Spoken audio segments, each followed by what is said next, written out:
여러분 안녕하십니까? 전 세계적으로 확산하고 있는 감염병 원숭이 두창의 확진자가 국내에서도 처음으로 나왔습니다. 방역당국은 감염병 위기 수준을 관심에서 주의 단계로 올렸습니다. 먼저 조희원 기자가 보도합니다. 국내 첫 원숭이 두창 확진자는 어제 오후 4시쯤 독일에서 인천공항으로 귀국한 30대 내국인입니다.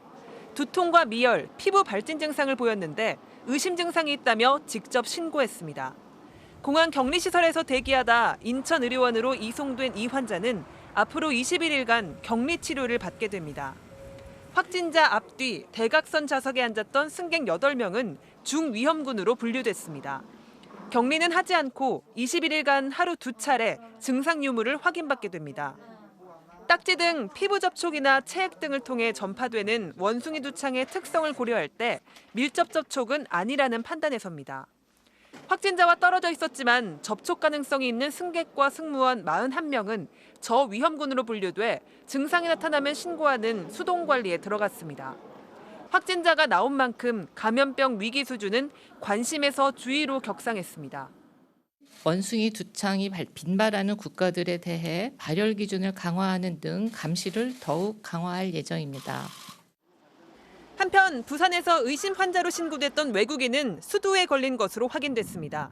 문제는 이 외국인이 의심 증상이 있었음에도 공항에서 입국자 검역을 통과했다는 겁니다.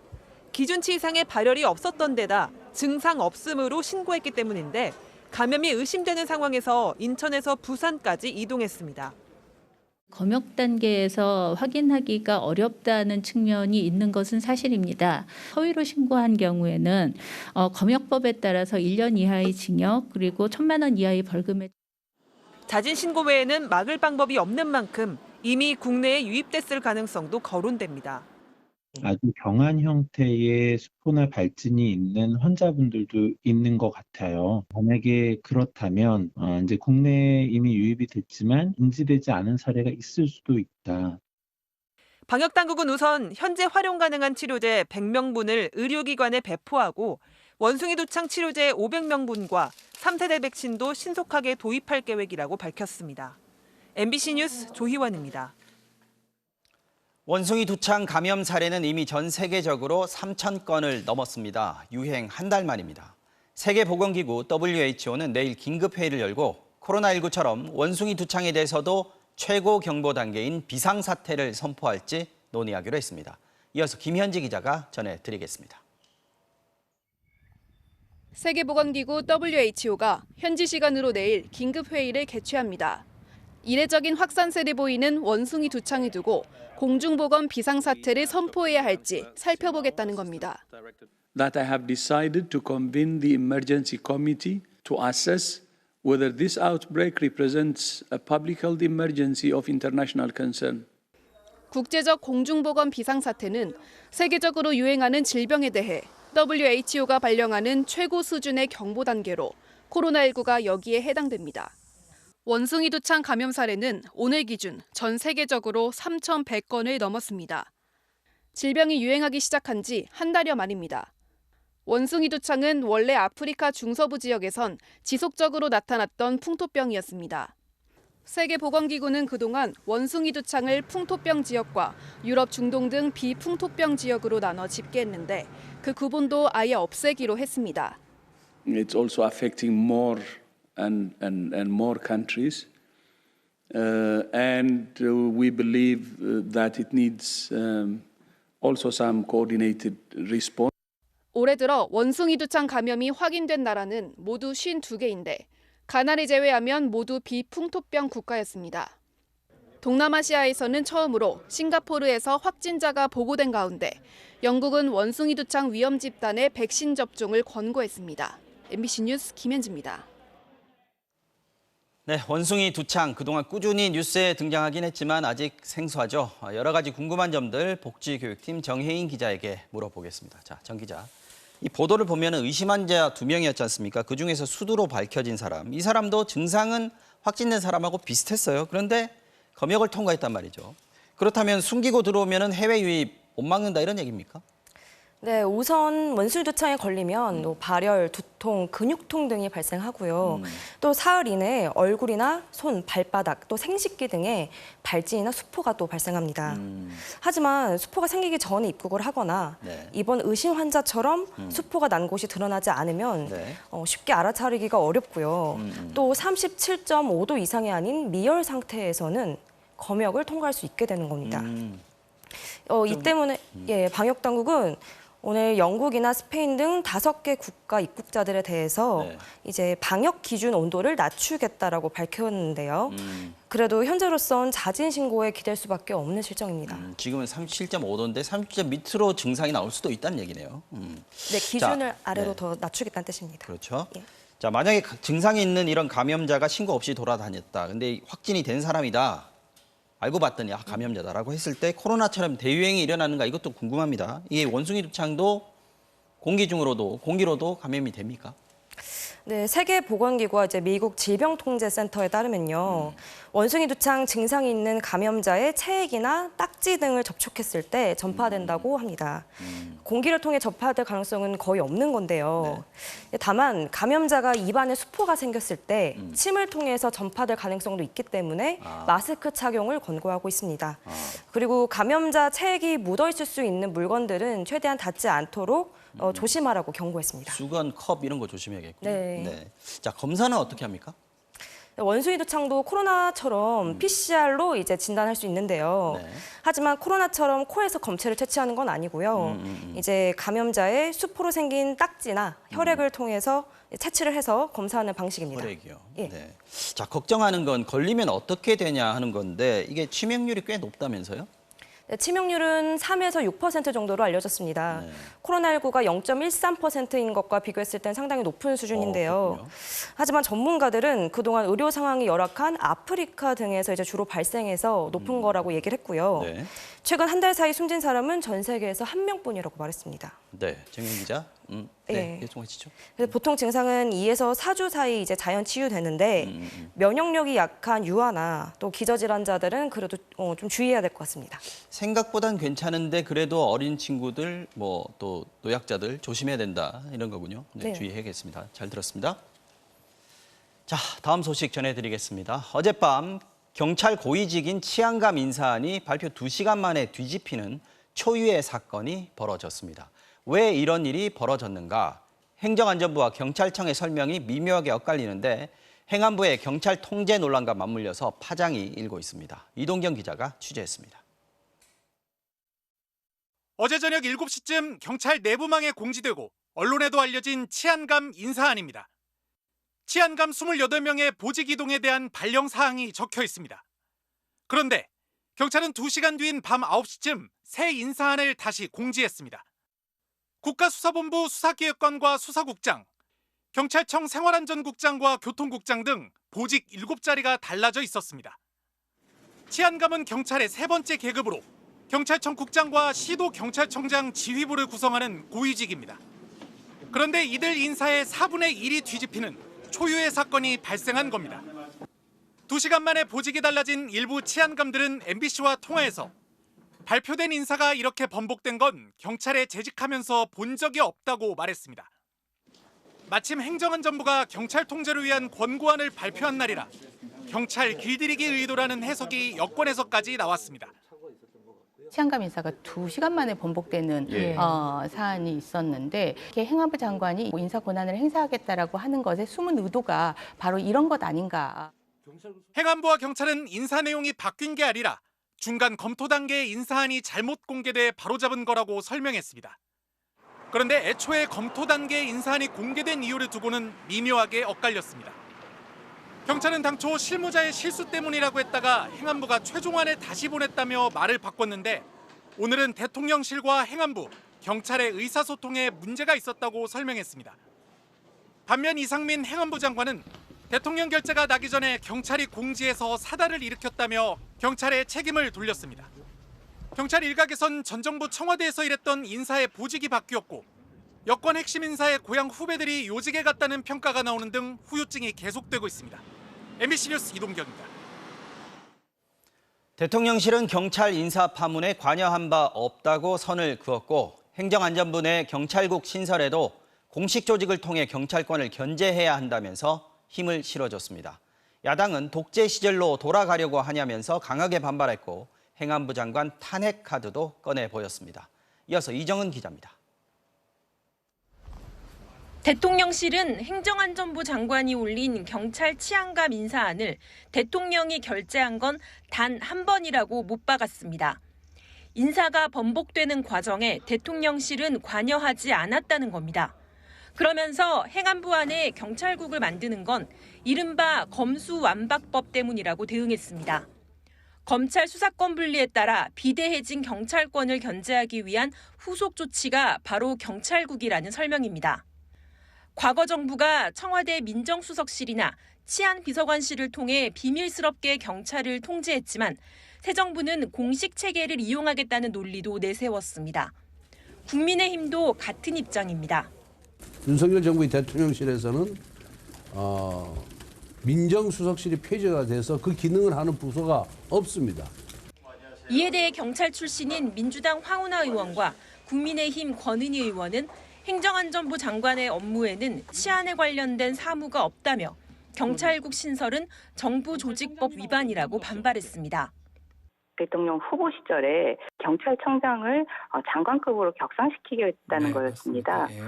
경찰의 독립성을 보다 강화하겠다라는 그런 공약인데요. 공약 파기 이 부분에 대해서 더욱더 분노하고 있는 상황입니다. 민주당은 30여 년 전 내무부의 치안본부를 두고 사법경찰이 국민을 감시하던 공안정국을 부활시키려는 것이냐며 맹비난했습니다. 경찰의 중립성과 독립성을 보장한 법과 충돌한다며 이상민 행정안전부 장관에 대한 탄핵 카드도 꺼내들었습니다. 만약 시행령으로 권고한 내용을 추진하려 든다면 명백한 법률 위반에 해당하는 행위로 행정안전부 장관의 탄핵 사유에 해당합니다. 대통령의 측근으로 꼽히는 행정안전부 장관이 총대를 메고 경찰국 신설을 추진하면서 검찰 장악에 이어 경찰 장악이라는 논란이 일고 있습니다. MBC 뉴스 이정은입니다. 윤석열 대통령이 이번엔 문재인 정부의 탈원전 정책을 정면으로 비판하고 나섰습니다. 탈원전을 추진했던 문재인 정부를 겨냥해서 5년 동안 바보 같은 짓을 했다면서 새 정부는 원전 산업 육성과 해외 수출을 위해 뛰겠다고 말했습니다. 박윤수 기자의 보도입니다. 경남 창원의 원전 협력업체를 방문한 윤석열 대통령. 신한울 원전 3, 4호기 사업 중단으로 원자로를 비롯한 원전 부품들을 그대로 보관 중인 적재장을 찾았습니다. 저희들이 일감이 줄어드니까 저희 협력사들도 어려움을 겪고 지난 5년간 65개의 협력사가 폐업을 했습니다. 윤 대통령은 원전 산업 위기는 결국 문재인 정부의 탈원전 정책 때문이었다면서 바보 같은 짓이었다고 거칠게 비판했습니다. 지난 5년 동안 바보 같은 짓을 안 하고 이 원전 생태계를 더욱 탄탄히 구축했더라면은 지금 아마 경쟁자가 전혀 없었을 것이라고 저는 확신합니다.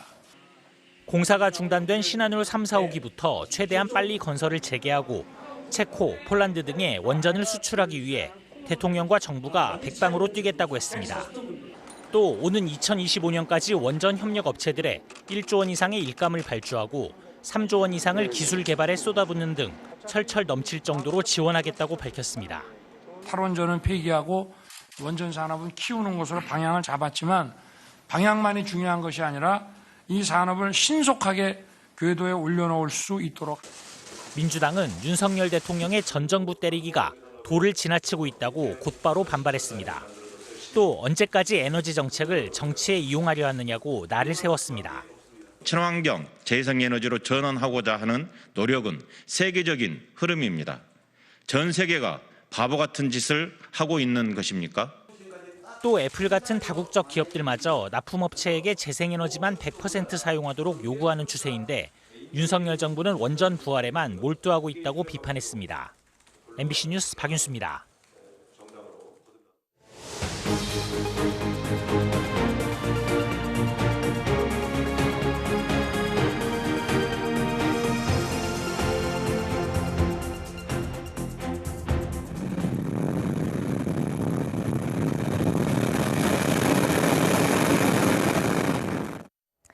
우리 우리 땅에서 우리 손으로 만들어낸 누리호가 성공적으로 발사되는 역사적인 순간. 보고 또 봐도 여운이 쉽게 가시지가 않죠.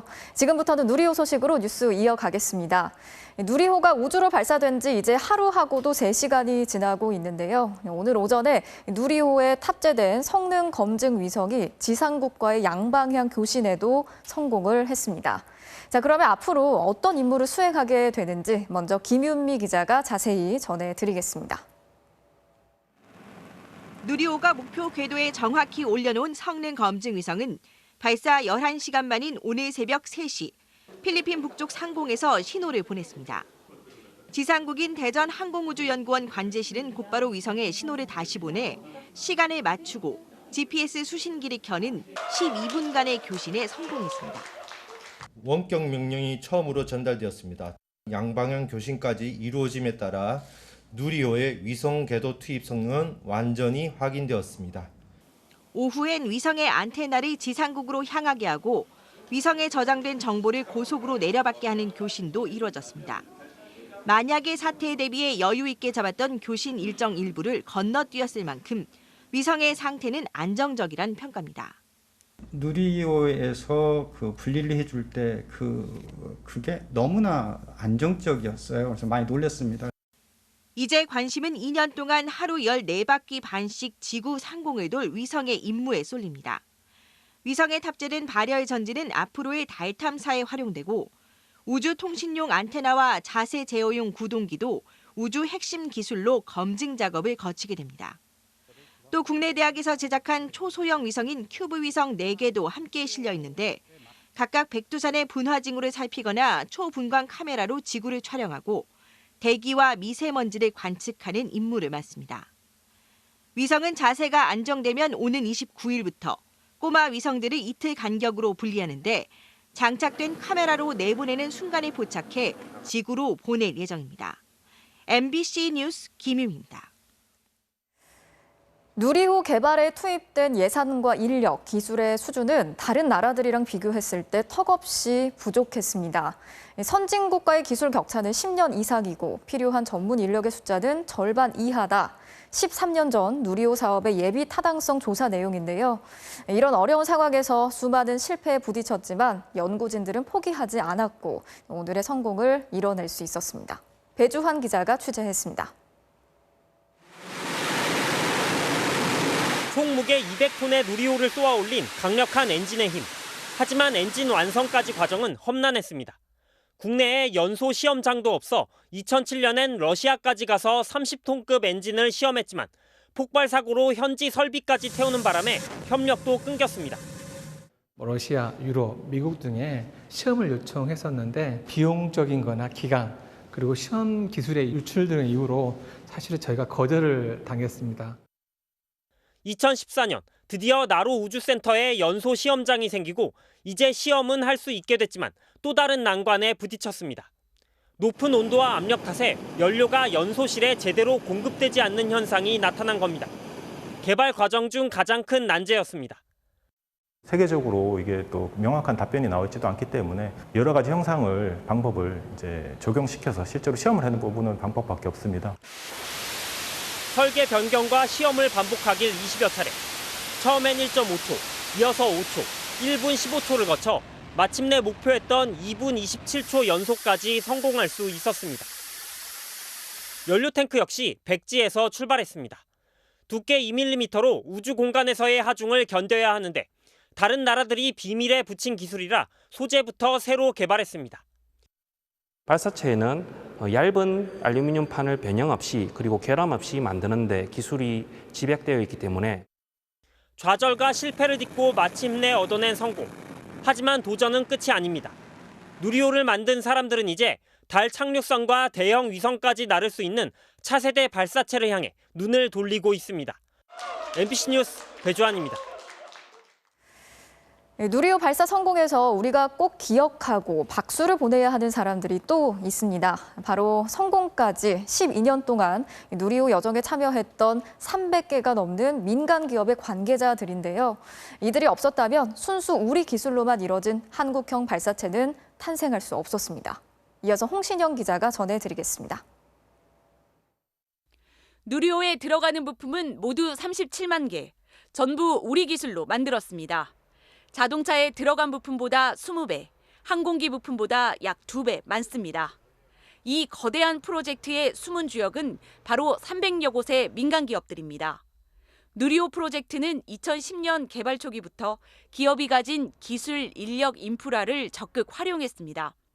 주력 업체 30여 곳에서 투입된 인원만 500명.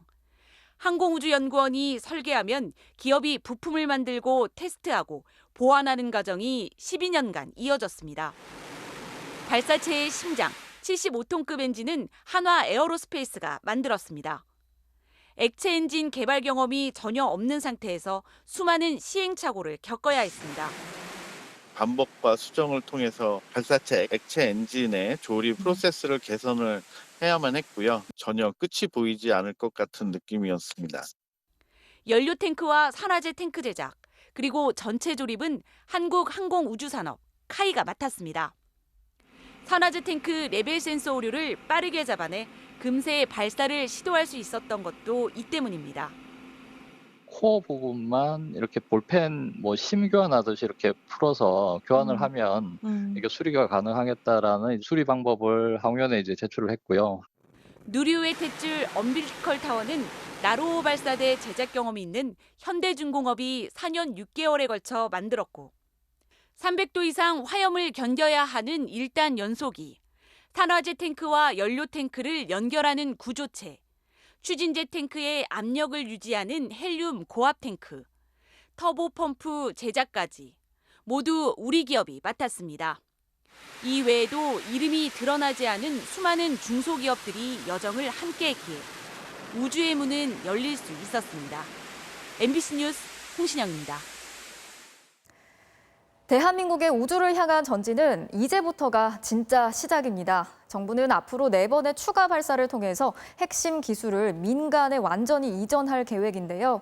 미국의 스페이스 X처럼 민간이 우주 산업을 주도하는 뉴 스페이스 시대로의 전환을 앞두고 있습니다. 김아영 기자가 취재했습니다. 누리호가 우주에 인공위성 1kg을 보내는 데 드는 비용은 7천만 원. 반면 일론 머스크의 스페이스X 발사체 펠컨 9은 우리 비용의 20분의 1 수준인 350만 원에 불과합니다. 스페이스X가 세계 최초로 개발한 로켓 재사용 기술 덕분입니다. 그런데 펠컨 9은 미국 항공우주국 나사의 기술 지원으로 탄생했습니다. 나사가 그동안 축적한 국가 기술로 민간 기업의 우주 개발 사업을 지원한 겁니다. 우리도 앞으로 4번 더 남은 발사를 통해 누리호의 핵심 기술을 기업에 완전히 이전할 예정입니다.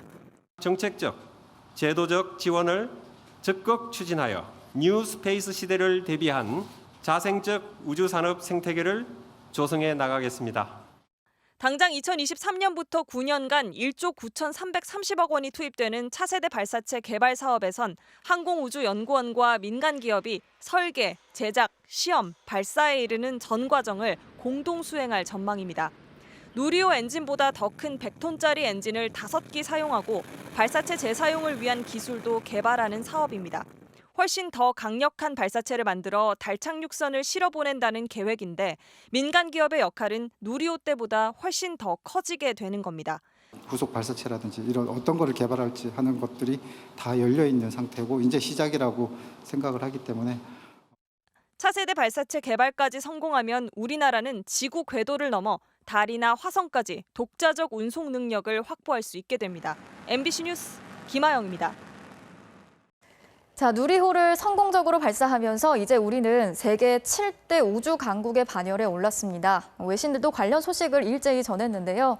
역시 발사의 모든 과정이 순수 우리 기술로 이루어졌다는 점을 높이 평가했습니다.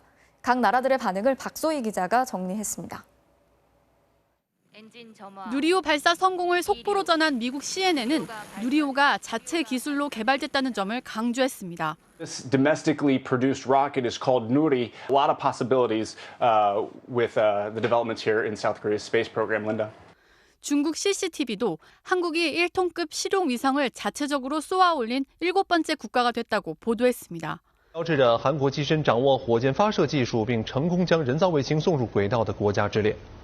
2030년 달에 탐사선을 보내려는 한국의 우주 야망에 한 걸음 더 다가가게 됐다는 등 한국의 우주개발 사업에 청신호가 켜졌다는 평가도 잇따랐습니다.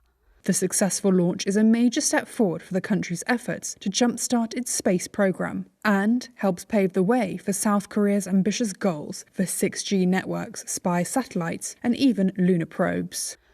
반면 일본 요미우리 신문은 북한이 누리호 발사를 빌미 삼아 자신들의 미사일 발사를 정당화할 수 있다고 우려를 나타냈고 일부 중국 언론은 누리호가 1970년대 중국이 개발한 창정 2호 수준이라고 했지만 한국 수백 개 기업의 역량을 동원한 성공이라는 항공기술 전문가의 발언을 담아 전하기도 했습니다. 한편 북한 조선중앙TV는 어제 저녁 6년 전 쏘아 올린 광명성 4호를 다룬 기록 영화를 방영했습니다. 연이어 날아오른 조체의 위성들. 이것은 현야는 원수님의 품속에서 자란 우리의 청년 과학자들의 실력과 창조본 때가 어떤 경지에 이르렀는가를. 누리호 발사 성공을 의식해 북한의 위성 발사 기술을 과시한 것이란 해석도 있습니다. MBC 뉴스 박소희입니다.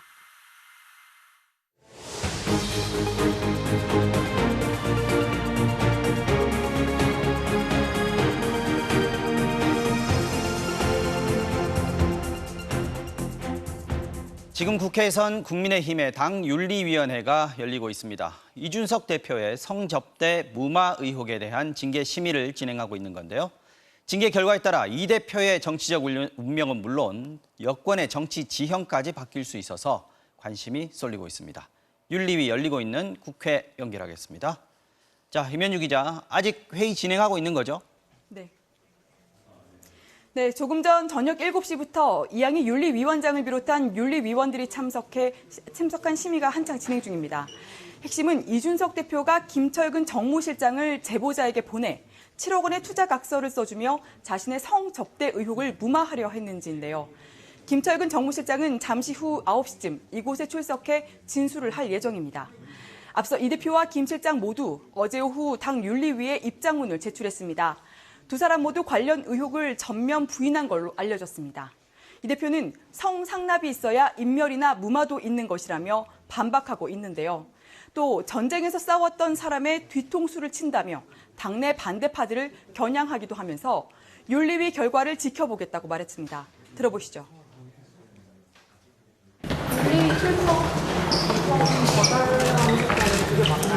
저는 출석 의사를 밝혔습니다. 그리고 오늘 현장에 있을 겁니다. 저는 제 방에서 있을 겁니다. 계속. 자, 결국 관심은 이준석 대표를 징계할 것인가, 한다면 어느 정도의 수위로 할 것인가 아니겠습니까? 오늘 결론까지 나오는 겁니까? 네, 윤리위 관계자는 MBC와의 통화에서 오늘 당장 결론을 내진 않을 것 같다면서 이 대표의 소명을 직접 듣는 기회가 한 번 더 있을 것 같다고 말했습니다. 이 대표의 징계 전망에 대한 당내 여론은 엇갈립니다. 당대표에 대한 초유의 징계인 만큼 경찰 수사까지 지켜보고 신중하게 해야 한다는 목소리가 겉으로는 우세하지만 이 대표가 관련된 정황이 있다면 징계와 대표직 사퇴를 피하기 어렵다는 주장도 나오고 있습니다. 어느 경우든 친윤석열계와 안철수 의원 등 여권 내 권력 구도를 민감하게 연결되어 있어 이 훈풍도 만만치 않을 것으로 보입니다. 지금까지 국회에서 MBC 뉴스 임현주입니다. 네, 더불어민주당은 당대표를 뽑는 전당대회 날짜를 8월 말로 확정했습니다. 사실 언제 열리는지 보다 이재명 의원이 당대표에 출마할지 말지가 더 관심이 쏠리는데요. MBC 정치팀 취재를 종합해보면 출마하는 쪽으로 거의 기운 것 같은데 당 내에선 공개적인 반대 목소리도 커지고 있습니다. 남효정 기자가 보도합니다. 더불어민주당이 새 당대표를 뽑을 전당대회 날짜와 장소를 확정했습니다. 8월 28일 올림픽 체조 경기장에서 더불어민주당 전당대회를 진행한다. 이번에 뽑힐 당대표는 2024년 총선의 공천권을 쥐게 됩니다. 차기 대권을 바라보는 이재명 의원 입장에선 공천에서 당내 세력 확장을 통해 재도전에 기반을 붙일 기회인 겁니다. 한 친명계 핵심 의원은 이 의원이 이미 출마 결심을 굳혔으나 선언 시기를 놓고 저울질 중이라고 전했습니다. 이재명 의원은 MBC와의 통화에서 대표가 되더라도 당 장악이 중요한 게 아니라 얼마나 쇄신을 잘해서 당을 되살리느냐가 중요하다고 말해 출마 쪽으로 기울고 있음을 내비쳤습니다. 변수는 당 안팎의 여론입니다. 이재명 당권 도전을 우려하는 목소리가 여전한 가운데 오늘은 재선 의원 34명이 이 의원의 출마를 공개적으로 반대하고 나섰습니다. 대통령 선거와 지방선거 패배에 중요한 책임이 있는 분들은 이번 전당대회에 나서지 말 것을 촉구한다. 또 전당대회가 개파 간 세력 싸움이 되지 말아야 한다며 친문계 주자들도 출마하지 말라고 촉구했습니다.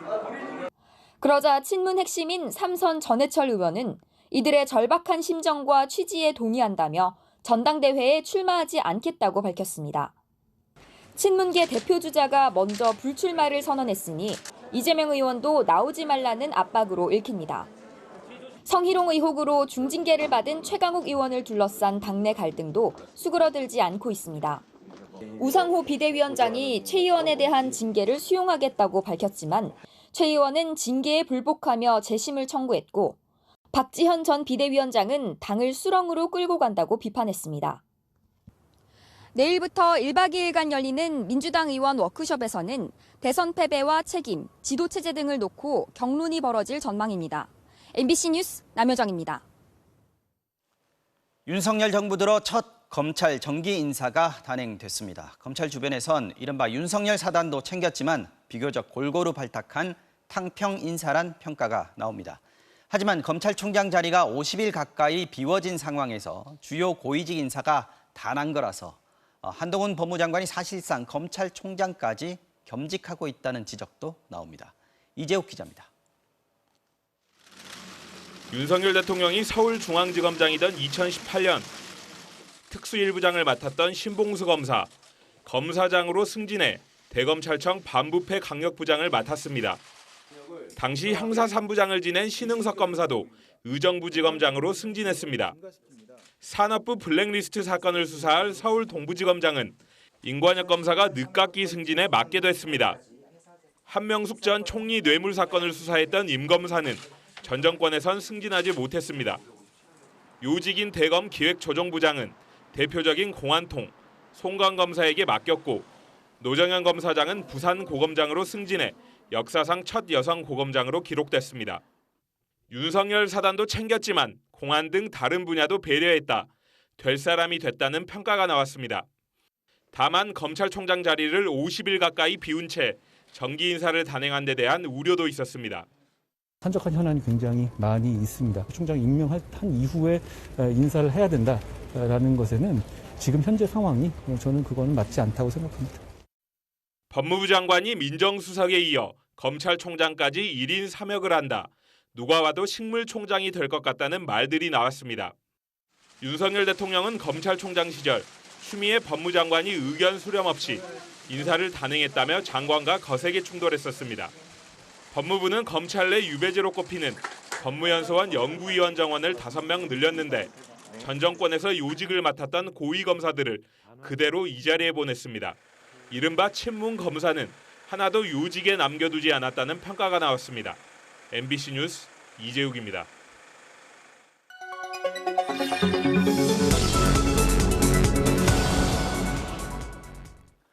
알고 보니 시작합니다. 최근 새 정부 경제정책 방향이 발표가 됐습니다. 그 안엔 생애 최초로 주택을 사는 사람들, 특히 청년층에게 부동산 대출 규제 문턱을 낮추겠다는 내용이 담겼습니다. 이 내용을 다룬 기사를 보면요. 20대 혹은 20대 맞벌이가 6억까지 대출을 받을 수 있다.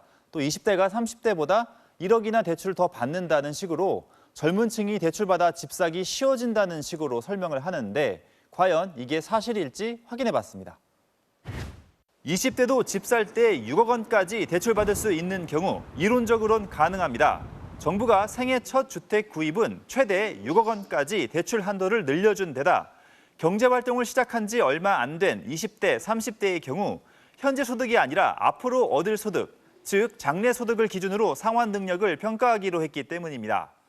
20대 초반은 앞으로 30년 동안 벌어들일 소득을 감안해 현재 소득의 약 1.5배, 30대 초반의 경우 현재 소득의 약 1.2배를 장래에 벌어들일 것으로 간주해 대출 여력이 늘어납니다. 이에 따라 20대의 경우 혼자나 맞벌이로 연 5,700만 원을 벌면 6억 대출이 가능해집니다. 관건은 수혜자인 청년층의 현실입니다. 20대 초반의 평균 연봉은 2,800만 원, 5,700만 원은 40대 후반의 평균 연봉 수준입니다. 맞벌이를 해도 20대에겐 쉽지 않은 조건입니다. 우리나라의 지난해 평균 초혼 연령은 남자가 33.4, 여자는 31.1세로 결혼도 하기 전인 경우가 더 많습니다. 어찌해서 대출 받는다고 해도 어떻게 갚을지 난관입니다. 금융위 자료에 따르면 월 수입 250만 원인 만 24살 무주택자가 3.5%의 금리로 최대 3억 3,700만 원까지 대출을 받을 수 있다고 밝히고 있는데 이 경우 매달 갚아야 할 원리금 상환액이 소득의 60%인 152만 원에 달합니다. 대출 갚고 나면 생활비로는 월 98만 원만 남는다는 얘기입니다. 이마저도 3%대 금리일 경우 얘기지 금리 상승으로 중간에 이자율이 7%까지 오른다고 가정하면 월 상환액은 220만 원, 소득의 80% 넘게를 빚 갚는 데 써야 합니다. 사업자들, 자영업자들 같은 경우는 이것도 적용이 또 안 되는 부분도 있고요. 젊은 분들한테 좀 많은 혜택을 준다 하더라도 실제로 이제 혜택을 보기가 힘들었죠. 결국 연봉 3천만 원도 안 되는 청년이 6억 대출이 가능한 경우는 현실에서 찾아보기 어렵다는 얘기가 됩니다. 대출이 얼마나 많이 되는지를 앞세운 보도와 금융위의 발표에서 공통적으로 빠진 내용이 뭘까요? 바로 이들이 매달 얼마씩 갚아야 하는지입니다. 알고 보니였습니다.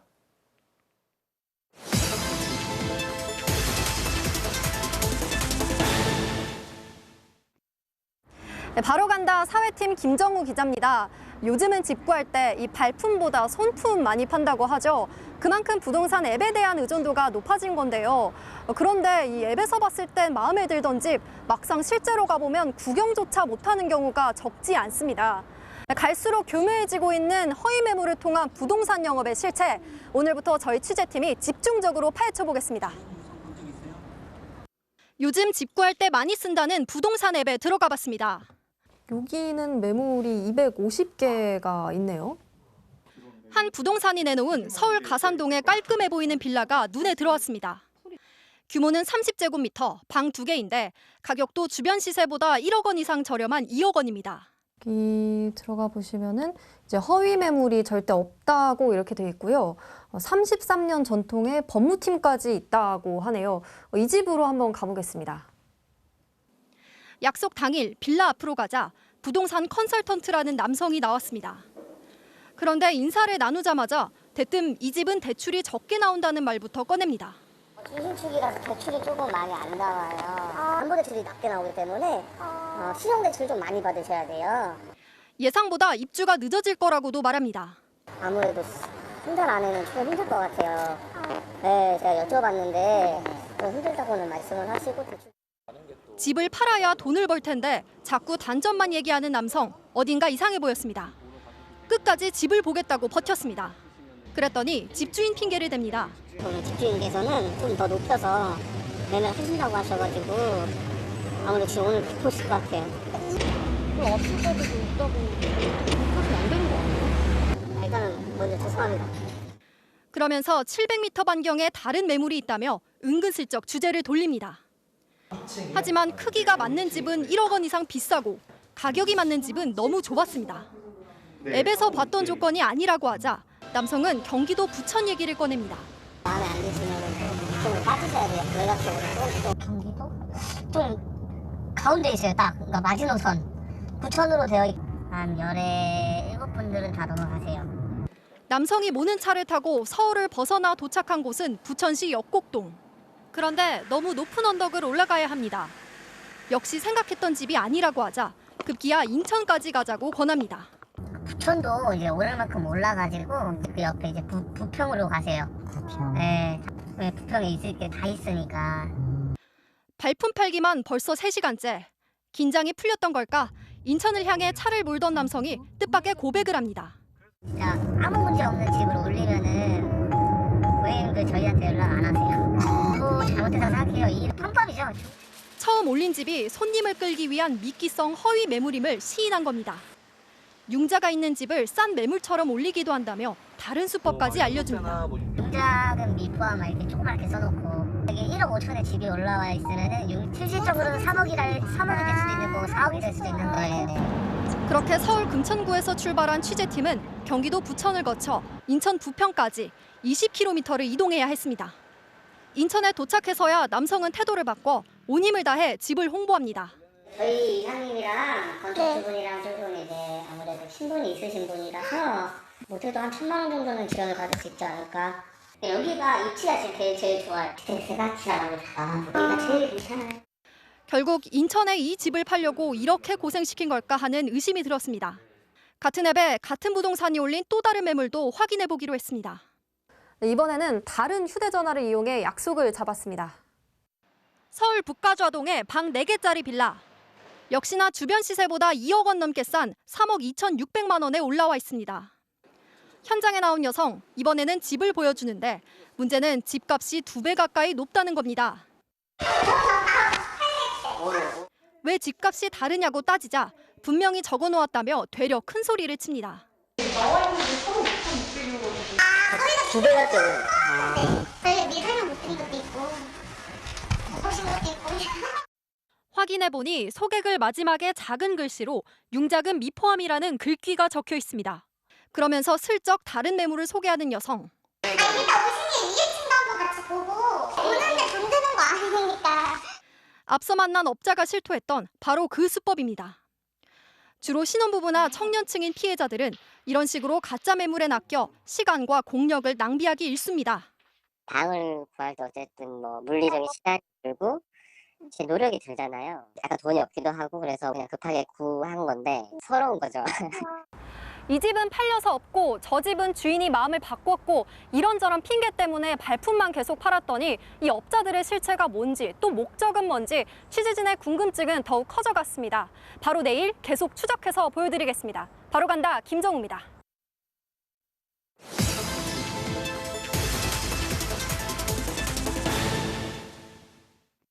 바로 간다. 도쿄 특파원 현영준입니다. 어제 달러당 엔화가 136엔을 돌파하며 24년 만에 최고치를 기록했습니다. 이 때문에 지금 일본에선 수입되는 모든 물품 가격이 급등하고 있습니다.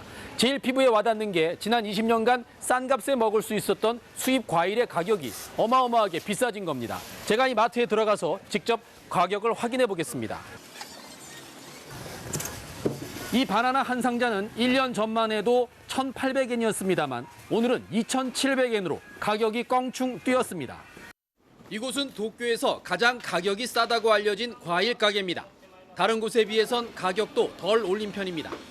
하지만 아보카도는 1년 전 80엔에서 168엔으로, 파인애플은 398엔에서 480엔으로 올랐습니다. 체리는 너무 비싸져서 아예 판매대에서 빼버렸습니다. 食用油はこの1年ちょっとの間に7回ぐらい上がってるんですよ。値上がりの幅としては本当に200円ぐらい上がってるんで、1本あたり本当に考えられないほど上がりましたね。 도쿄 인근 사이타마현의 젖소 농장에 갔습니다. 배두와 옥수수가 원료인 배합사료는 모두 수입해서 들어옵니다. 가격은 2년 전 톤당 25,000엔에서 지금은 41,000엔이 넘었습니다. 근처 몇몇 농가는 소 사육을 포기한 곳도 있다고 했습니다. 소는 여유롭지만 농장 주인은 속이 타들어갑니다. 今現在でさえ過去十何年かで一番配合の飼料の値段が上がっているところに持ってきて、円安の問題でもっともっと値上がりをすることが予想されておりますので、大変心配しております。 젖소 사료값이 오르면 우유도 비싸집니다. 고기와 과일도 다 가격이 오르면서 학교 급식에도 비상이 걸렸습니다. 한 끼에 290엔으로 원가가 정해져 있는 초등학교 급식. 센다이시의 한 초등학교는 돼지고기보다 싼 닭고기로 메뉴를 바꿨고 생과일 대신 통조림 과일을 내놓고 있습니다. どうしても量が減らされてしまうと子どもたちの楽しみも減るような感じがしますので 서민들이 자주 찾는 120년 된 교토의 대중목욕탕. 매일 가스로 물을 끓여왔는데 가스 요금이 1년 새 20%가 올랐습니다. 가스값을 감당 못해 이제 장작을 떼기로 했습니다. オイルショックの時でもドーンと急激に燃料が上がったのでそれと同じようなところですね今。 엔저의 고통은 세탁소도 덮쳤습니다. 드라이 클리닝에 쓰는 휘발유 세제, 스팀 다림질을 위한 보일러 가스 가격도 급등했습니다. 수십 년 단골에게 값을 올려받기도 어렵습니다.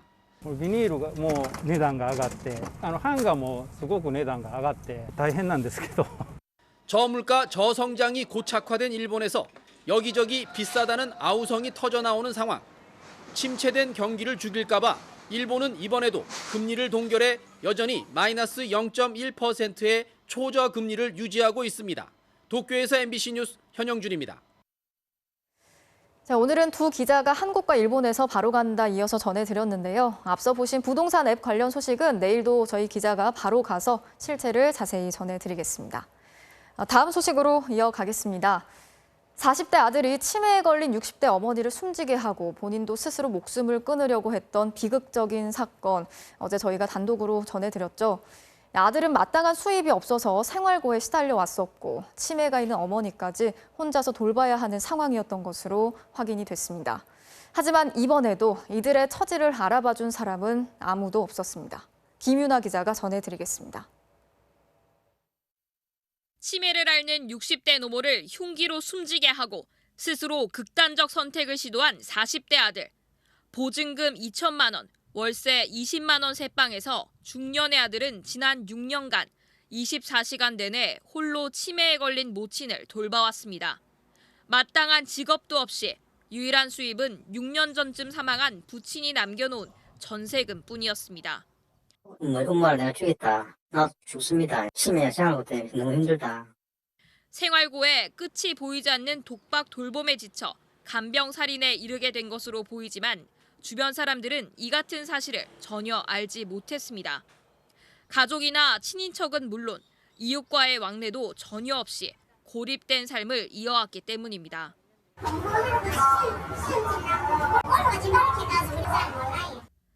아들은 무슨 이유에선지 기초생활수급자나 노인 장기 요양보험 신청도 하지 않았습니다. 공과금 체납 등 징후도 없다 보니 걸어서 10분 거리에 있는 주민센터 역시 이들 모자의 존재를 발견하지 못했습니다. 사각지대에 있는 분들은 저희가 그런 부분이 있으면 찾아가요. 저희가 뭐 관리 대상이거나 뭐 그런 부분이 아니고. 결국 위기 가정에 적극적인 발굴과 함께 돌봄에 대한 무한 책임을 덜어주는 제도적 개선만이 복지 사각지대를 없앨 수 있다고 전문가들은 지적하고 있습니다. MBC 뉴스 김윤아입니다.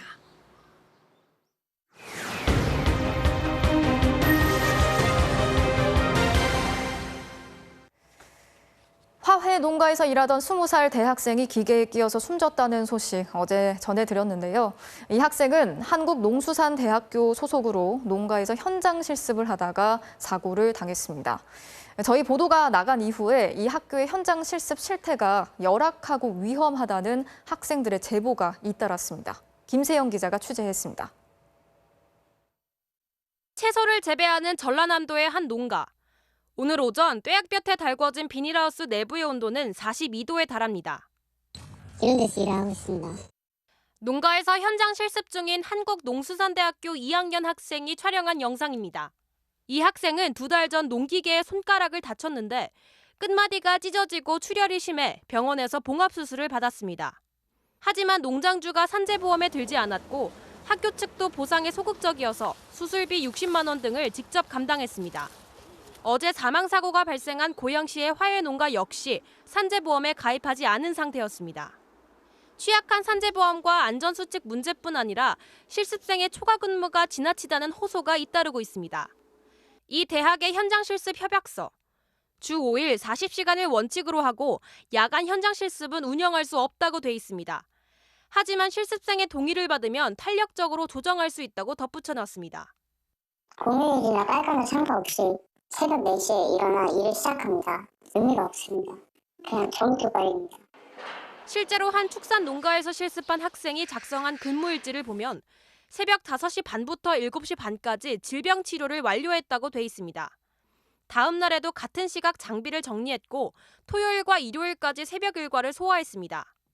길게는 10개월간의 실습 기간 동안 받는 수당은 매달 100만 원 안팎뿐인데 그나마 초과 근무 수당은 기대할 수도 없습니다. 우리는 저것 때문에 어쩔 수 없이 그냥 군말도 없이 다른 입장인데. 한국농수산대학교는 졸업을 위한 필수 과정으로 주요 학과에서 현장 실습을 의무화하고 있습니다. 하지만 정작 현장에서는 농가의 노동력 부족과 맞물려 실습생들이 장시간 노동과 안전사고 위험에 노출돼 있다는 지적이 나옵니다. 학교 측의 입장을 묻는 MBC의 질문에 현장 실습생의 애로사항 상담을 위한 창구를 운영하고 있고 필요시 현장 방문 등을 통해 애로사항을 해결하고 있다고만 답했습니다. MBC 뉴스 김세영입니다. 테슬라의 접근을 막아라. 시진핑 중국 국가주석의 방문지에서 또 공산당 최고 지도부 회의가 열리는 지역에서 중국 당국이 테슬라 차량의 통행을 차단하고 나섰습니다. 테슬라 차량에 탑재된 카메라로 국가 기밀을 수집해서 미국으로 보낼 수 있다는 건데요. 중국 군 내부에서는 테슬라의 창업주죠. 일론 머스크가 운영하는 위성 인터넷 시스템을 파괴해야 한다는 주장까지 나왔습니다. 베이징에서 이혜인 특파원이 취재했습니다. 중국 쓰촨성 청두의 한 도로. 교통경찰이 특정 차량을 골라 고가도로 진입을 막습니다.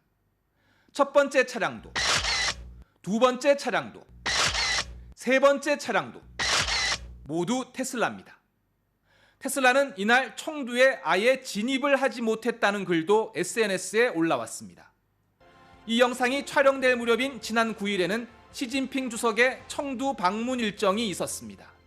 9号上午，习近平在成都亲切接见驻容部队大校以上领导干部和建制团主官。 테슬라는 다음 달 1일부터 2달간 베이징 인근 베이다이허 지역 진입도 금지됐습니다. 이곳에선 매년 여름 중국 최고 지도부 비밀 회의가 열리는데 올해는 특히 시진핑 주석의 3년임을 결정짓는 가을 공산당 대회를 앞두고 있습니다. 중국 당국의 이런 조치는 이 테슬라 차량이 적대 세력의 스파이 역할을 할 수 있다고 보기 때문입니다. 테슬라 차량에는 이런 카메라가 8대 설치되어 있는데 자율주행을 위해 달리면서 영상을 수집하는데 이 영상이 유출돼 악용될 수 있다는 겁니다. 차량뿐만이 아닙니다. 테슬라 창업주 일론 머스크가 운영 중인 위성 인터넷 서비스 스타링크. 현재 2,400개, 향후 10년 동안 42,000개의 위성이 지구 궤도에 올라갈 예정입니다. 중국군 내부에선 이 위성들이 중국 감시에 쓰일 가능성을 거론하면서 위성을 파괴해야 한다는 주장까지 제기하고 있습니다. 지난해에도 중국은 군인과 국영기업 직원에게 테슬라 이용을 제한하고 군사시설도 들어갈 수 없게 했습니다. If Tesla use the cars to spy in China or anywhere in any country, we would get shut down everywhere. 중국은 전 세계 테슬라 매출의 4분의 1을 차지하는 시장입니다. 미중 관계 긴장이 커져갈수록 테슬라의 성장 기반에 대한 우려도 비대하고 있습니다. 베이징에서 MBC 뉴스 이혜인입니다. 2년 전 서해상을 표류하다 북한군의 총격으로 사망한 이대준 씨의 유족들이 누가 월북으로 조작했는지 확인하겠다면서 문재인 정부 청와대 인사들을 고발했습니다. 월북한 증거가 없다면서 수사 결과를 뒤집은 해양경찰은 청장이 직접 고개를 숙여서 사과했습니다. 손고민 기자가 전해드리겠습니다. 지난 2020년 9월 고 이대준 씨의 사망 하루 뒤 해양경찰의 내사 보고서입니다. 무궁화 시포에서 구명조끼 등 사라진 물품은 없는 것으로 확인했다고 돼 있습니다. 월북하려면 구명조끼 등 장비를 썼을 텐데 해경은 정반대 정황을 이미 알고 있었다고 유족들은 주장했습니다. 월북이라는 프레임을 씌워 국민들에게 혼란을 야기했다면 대한민국 헌법으로 마땅히 다스려야 할 것입니다. 유족들은 청와대 국가안보실은 국방부에, 민정수석실은 해양경찰청에 각각 수사 지침을 내려보냈다고 의심하고 있습니다. 이 지침의 존재와 내용을 확인하겠다면서 서훈 전 국가안보실장, 김종호 전 민정수석, 이광철 전 민정비서관을 검찰에 고발했습니다. 국민의힘 의원들은 해양경찰청을 항의 방문해 무죄 추정의 원칙이 아니라 월북 추정의 원칙이 적용됐다고 날을 세웠습니다. 해경은 국방부에서 특수정보를 받지 못해 끝내 월북 증거를 찾지 못했다고 해명하면서 고개 숙여 공식 사과했습니다. 수사 결과를 반대로 뒤집은 지 엿새 만입니다. 해경의 수사 결과 발표로 많은 혼선을 일으키고 국민들께 실망을 드린 데 대해 청장으로서 깊은 책임을 통감합니다. 유족들은 대통령 기록관이 당시 문건에 대한 정보 공개 청구를 거부하면 문재인 전 대통령까지 고발하겠다고 예고했습니다. 유족들은 또 이 사건을 문재인 정권이 출범시킨 고위공직자 범죄수사처에 넘기지 말고 검찰이 직접 수사해달라고 요청했습니다. MBC 뉴스 손구민입니다. 네이버의 쇼핑 알고리즘 조작, 쿠팡의 자체 브랜드 밀어주기, 디지털 플랫폼의 독점과 갑질을 막기 위해서 온라인 플랫폼 법이 추진이 되고 있었는데요. 그런데 이 법이 사실상 물 건너갔습니다. 정부가 법 대신에 기업들의 자율에 맡기겠다고 밝힌 건데 강제력도 없는 자율로 해결이 될 수 있을까요? 임경아 기자가 취재했습니다. 네이버, 카카오, 쿠팡, 배달의 민족까지 잘 나가는 플랫폼 기업 CEO들이 새 정부 들어 처음으로 한자리에 모였습니다. 과학기술정보통신부 장관이 만든 자리입니다. 장관은 플랫폼의 독점과 횡포를 법으로 규제할 게 아니라 기업들의 자율에 맡기자고 했습니다. 한때 디지털 플랫폼의 부작용에만 초점이 맞춰지면서 규제의 대상으로만 보아왔던 시각도 있었습니다. 그러나 입법 규제는 도입에 오랜 시간이 걸리며 시장 변화가 잦고 그러면서 민간의 혁신을 정부가 전방위로 지원하겠다고 했습니다. 플랫폼 기업들은 일제히 환영했습니다. 최수연 네이버 대표는 정부와 기업이 함께 자율 규제를 논의하는 것을 환영한다고 말했고 박대준 쿠팡 대표도 소비자 후생과 산업 진흥도 충분히 고려되길 기대한다고 말했습니다. 독점 규제기관인 공정거래위원회가 추진하던 온라인 플랫폼 공정화법은 새 정부 들어 사실상 무산됐습니다. 대신 정부는 정부와 기업이 함께 자율규제기구를 만들기로 했습니다. 자율규제기구는 크게 소비자, 입점업체, 데이터와 AI, ESG 이렇게 4개 분과로 구성될 것으로 보입니다. 특히 민감한 건 앞에 두 분과입니다. 알고리즘 조작, 자체 브랜드 밀어주기 같은 독점과 갑질, 횡포 이슈 때문입니다. 미국과 유럽연합은 한국과 달리 강력한 법을 만들어 플랫폼 독점을 다루려 하고 있습니다. 그동안 너무 놔뒀더니 공정한 경쟁의 장에서 경쟁할 수 있는 환경이 아니다. 이렇게 판단을 해서 그런 정책을 추진하고 있는 거죠. 정부는 법을 만들면 변화의 속도를 따라갈 수 없고 혁신을 방해할 수 있어서 자율 규제가 더 좋은 방법이라고 밝혔습니다. MBC 뉴스 임경아입니다.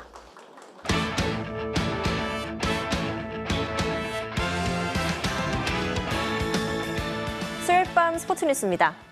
다음 달 세계 육상 선수권에서 사상 첫 금메달에 도전하는 높이뛰기의 우상혁 선수가 오늘 전국 육상대회 10종 경기에 출전했습니다. 낯선 종목에 나선 이유가 있다는데요. 손장훈 기자가 알려드립니다. 100m와 높이뛰기 등 10개 세부 종목 합산 성적을 겨루는 10종 경기 낯익은 얼굴이 보입니다.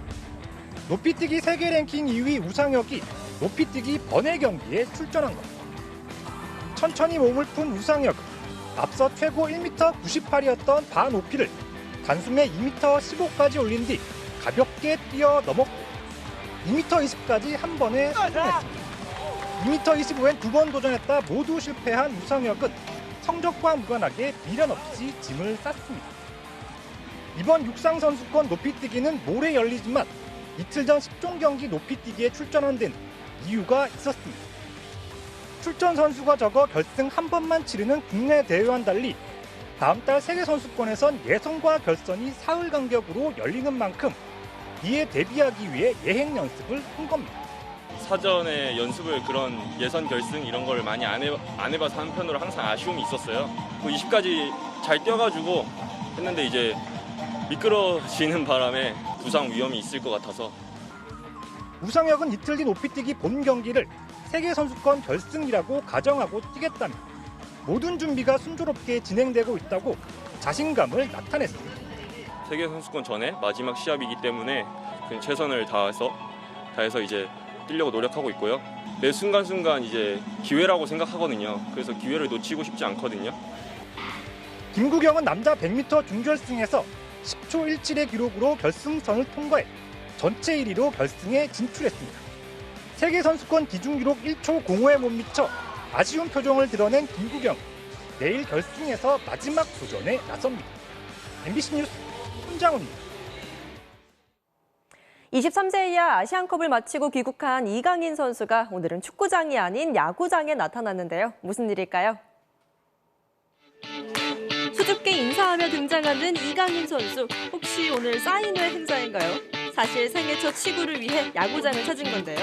유니폼이 제법 잘 어울리죠? 여기 와서 연습해야죠. 이제 누군가가 저를 잘 던질 수 있게 도와주지 않을까요? 네, 그 누군가의 주인공은 바로 동갑내기 친구 KT의 소영준 선수. 평소 절친이 오늘은 이를 야구가회 선생님으로 변신했습니다. 공 좀 제대로 잡고 던져봐. 지구 몰라 지구. 근데 공을 어떻게 잡는지 몰라. 어깨 빠지겠는데? 역시 축구도사에게도 야구공 다루기가 쉽지는 않네요. 20분간의 짧은 연습을 마치고 드디어 마운드에 오른 이강인 선수.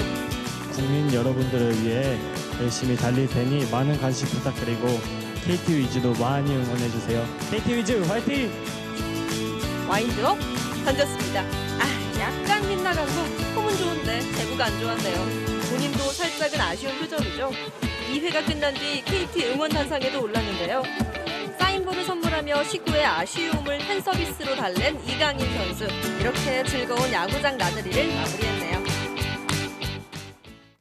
한판승의 사나이로 불렸던 이원희 선수가 무려 14년 만에 현역 복귀를 선언했습니다. 42살의 나이에도 불구하고 2년 뒤 올림픽 금메달을 목표로 내걸었습니다. 김수근 기자입니다.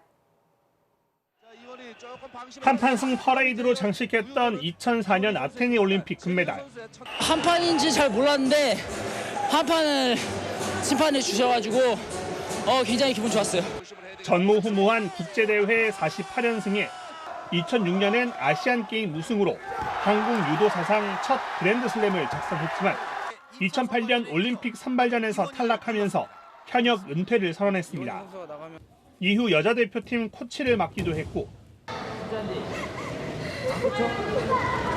많이 안 나!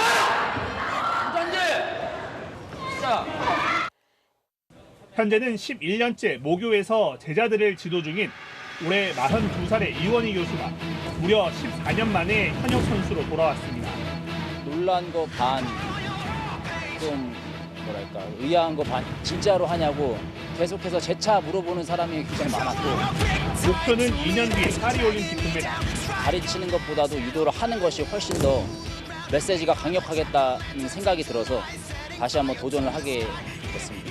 절대 출전에만 의미를 두지 않고 올림픽 금메달이 목표로 하고 있습니다.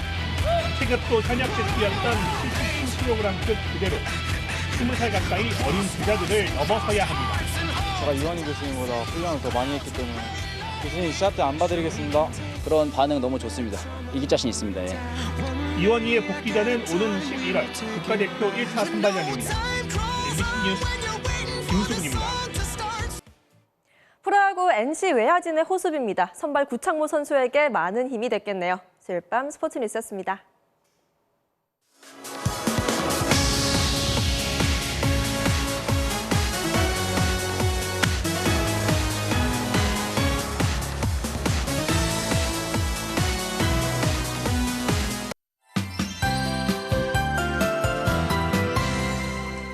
네, 내일은 전국에서 한꺼번에 장맛비가 내립니다. 서울에도 호우 예비특보가 내려진 가운데 특히 퇴근길을 전후해 수도권부터 강한 비가 쏟아질 것으로 우려됩니다.